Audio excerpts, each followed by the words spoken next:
Hello mga mami! So today's video nga pala ito na kung paano ko ginawa yung sculpted topper ko na napakahirap. Nagpa-feeling expert ako. So ito rice scripts nga pala, mas madali siyang gamitin i-shape. Yun lang ang iniba kasi nito is malambot siya, kaya tansyahin nyo lang ilalagay ninyo na marshmallow. Lumalambot siya na basta mas soft siya.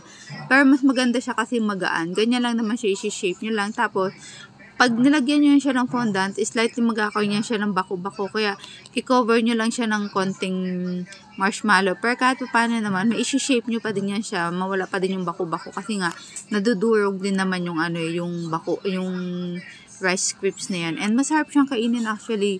Kasi kapag nyo sa mga ganyan na topper, at least edible siya, diba?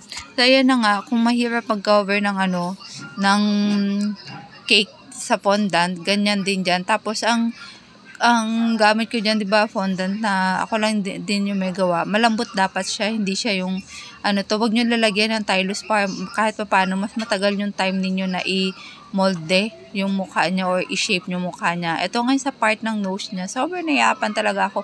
First time ko lang gumawa ng ganito, kaya napataba yung version niya.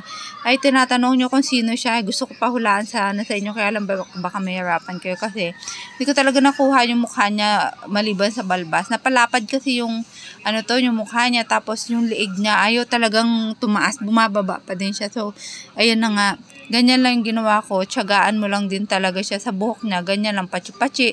Sa tattoo niya, basta ginawin ko ng ganyan. At that time, antok na ako. Kaya hindi ko na pinakita yung ibang details. So, yun.